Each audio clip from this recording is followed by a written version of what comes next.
Jadi kalau gini, Anda kalau bekerja, saya, Anda, kita bekerja, kan dapat gaji ya? Gaji. Ya, itu bahasa Arabnya gaji. Sekarang ada yang menyebut ratib. Ratib. Pokoknya disebut ujrah. Pokoknya yang harus dibayar. Makanya kalau Anda ke Timur Tengah itu naik taksi, ada tulisan atasnya taksi ujrah. Ya, bukan punya si ujrah. Nanti kalau ke Mekah naik taksinya punya si ujrah, si ujrah punya banyak taksi. Ya, bukan. Itu taksi bayar, bukan gratis, bukan free. Jadi begitu Anda keluar menggunakan jasanya, bayar, berikan pokok dari jasa yang telah dia kerjakan. Perhatikan baik-baik, teman-teman sekalian. Ketika Anda bekerja dalam urusan dunia, Anda mendapatkan ujrah. Nih bayar 10 dinar, 10.000 rupiah, sekian, sekian, sekian. Ketika Anda kerjakan untuk misi akhirat supaya bekal untuk pulang, bukankah 10 juta ditabung, tabung, bikin rumah kan? Beli pakaian yang elok, beli kendaraan. Sama persis Anda sholat itu diberikan juga bayarannya, diberikan juga pokok pemberiannya. Anda puasa diberikan pokoknya, baca Al-Quran dikasih bayarannya, namanya pahala. Dalam bahasa Al-Quran disebut ajrun namanya. Dunia ujrah, akhirat ajrun. Lahum ajrun ghairu mamnun. Ajrun. Berapa ukurannya? Minimal 10. Turun Quran surah ke-6 ayat 160. Ya, kita keluarkan supaya terukur. Ya. Setiap pekerjaan dunia menjadi nilai akhirat punya poin. Pekerjaannya disebut hasanah namanya. Ya. Amal solehnya disebut hasanah. Siapa yang mengerjakan di dunia pekerjaan punya nilai akhirat, amal soleh namanya hasanah. Setiap hasanah punya poin 10.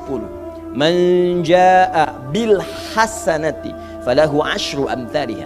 Siapa yang mengerjakan perbuatan di dunia dan punya nilai akhirat, bekerja dikerjakan karena Allah mencari yang halal. Tuliskan poinnya. Salat, tuliskan poinnya. Setiap pekerjaan 10. Hitungannya 1 keduanya 500 tahun, 2 ketiganya 500 tahun, 3 keempatnya 500 tahun. Jadi jangan menghitung 1, 2, 3 terlalu sedikit. Ya. Di hadis Muslim saya sering katakan ke masjid saja dapat 25 poin baru nyampe. Jarak 1 kedua 500 tahun. Jadi kalau ada yang tidak sholat dalam sehari, 1 kali sholat kehilangan 10 pahala kali 500 tahun. Dia kehilangan pahala 5.000 tahun. Ya, dosanya berapa? Nah, makanya sering kita bermohon begini, ya Allah, jadikan semua perbuatan duniaku punya nilai akhirat supaya ditampakkan di akhirat. Di hasanah dunia ini akan ditampakkan saat dihisab di akhirat. Makanya sering kita katakan, ya Al-Baqarah ayat 201, wa minhum may yaqulu rabbana atina fid dunya. Ya Allah, jadikan semua kegiatan duniaku hasanah.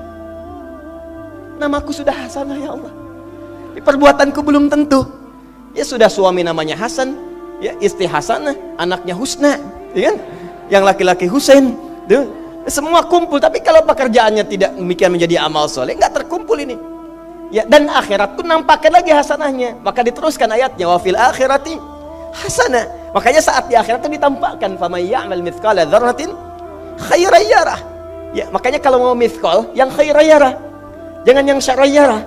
Ya, pada yang baik-baik, miskol tahajud, miskol untuk baca Quran, ya, miskol untuk bisa tilawah, miskol untuk mengingatkan puasa sunnah, itu khairan yarah.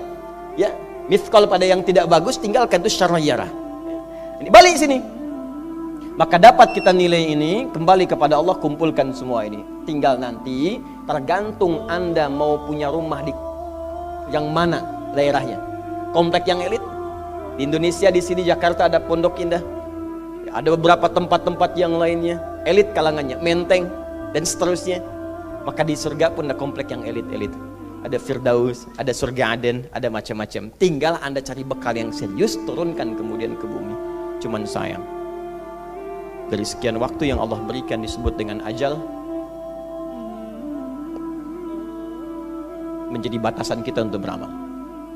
Setiap kita dibatasi oleh waktu. Seperti Anda pun bekerja dunia, bukankah ada waktunya? Waktu produktif untuk bekerja, setelah itu ada masa pensiunnya. Dalam bahasa Arab, sesuatu yang kita kerjakan dengan batas dan setelah hilang batasnya, selesai aktivitasnya, disebut dengan ajal namanya.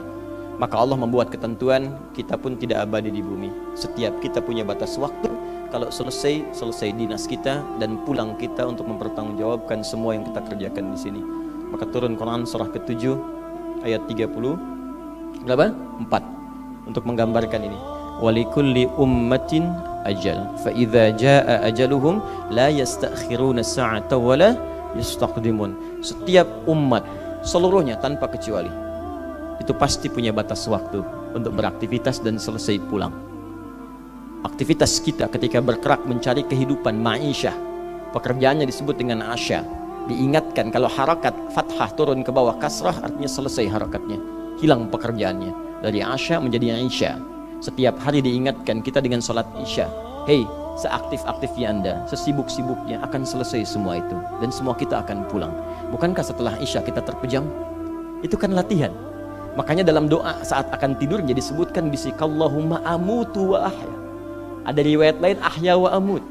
Riwayat populernya amutu wa ahya. Mungkin malam ini saya pulang, saya meninggal.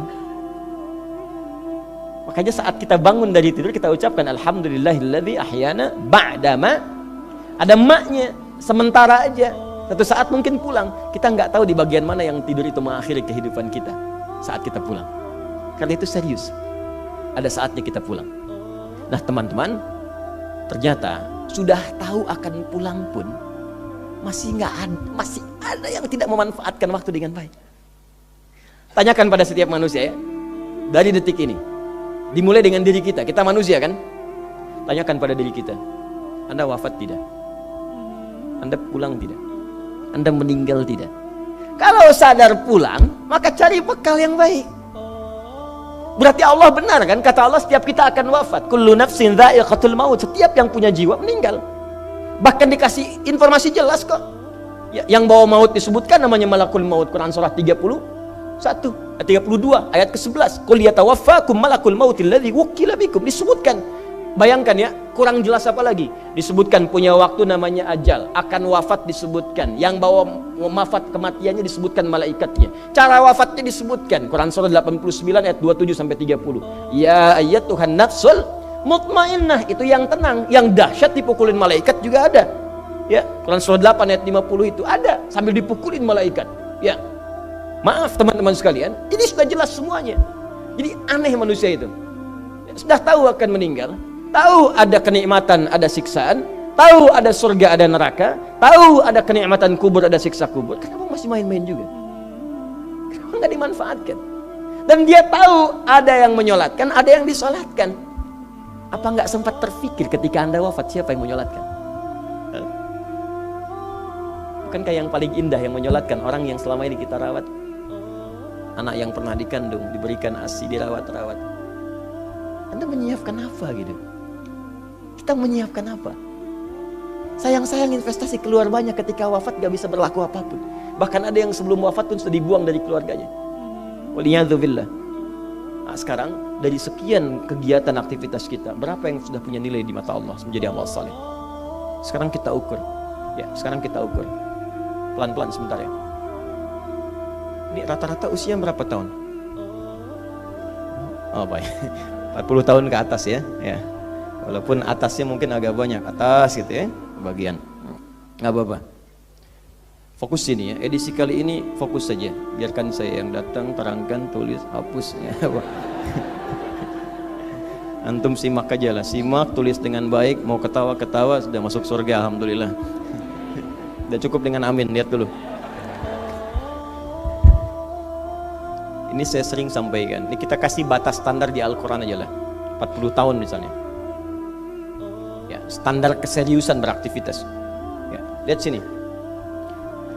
Konon dalam sebuah penelitian sederhana, manusia itu kalau dihitung-hitung aktivitasnya setengah dari usianya, itu umumnya walau tidak semuanya teralokasikan untuk tidur, beristirahat, tidur.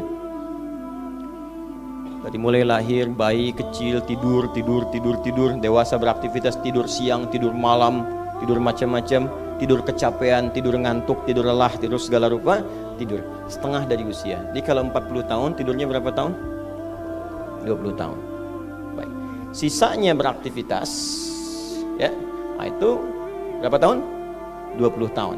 Jadi di sini kalau kita hitung, ya kalau beriman, alhamdulillah kita sholatnya, puasanya, baca Qurannya, tapi juga kerjanya, tertawanya, candanya, macam-macamnya 20 tahun.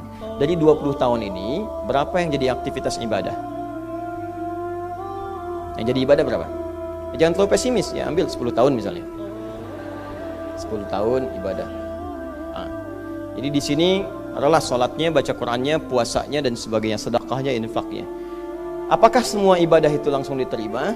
Belum tentu. Syaratnya ikhlas. Wa ma umiru illa liya'budullaha mukhlishina lahuddin. Quran surah 98 ayat 5. Pertanyaannya, dari ibadah yang kurang lebih 10 tahun ini, berapa tahun yang ikhlas? Ya, ambillah tengah-tengahnya 5 misalnya kan. 5 tahun. Ini yang ikhlas, insya Allah. Yang ikhlas kurang lebih 5 tahun. Jadi usia 40 tahun ini yang produktif amalan yang kurang lebih harapan kita diterima oleh Allah insya Allah 5 tahun. Dosanya berapa tahun?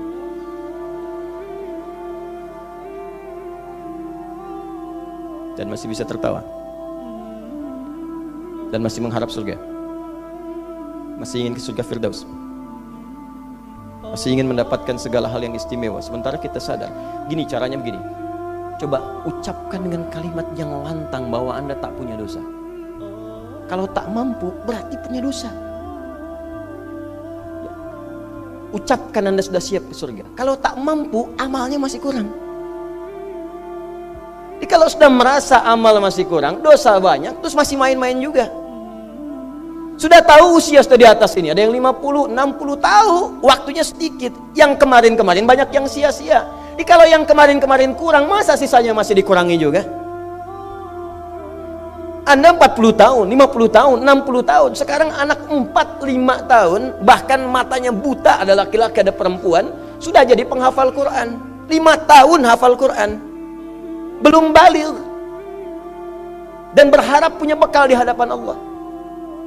Kemarin sahabat saya, Syekh Ali Jabir, ya, datang ke Bekasi. Cerita tentang Kaila, anak 5 tahun, mata buta. Murajaah hafalan Quran sehari 5-7 juz. Dikatakan oleh beliau, Kaila, apa nggak capek terlalu banyak? Kamu kan punya uzur di hadapan Allah. Allah maha memahami keadaan kamu. Apa nggak lelah?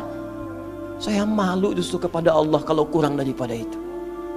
Anak 5 tahun mengulang hafalan Quran setiap hari 5-7 juz, dan malu kalau kurang di bawah itu sebagai bekal untuk menghadap Allah.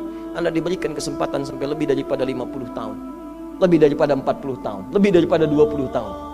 Dan sampai kesempatan itu, sampai hari ini pun untuk baca pun belum punya waktu. Dan Anda mengharap surga, Anda siapa?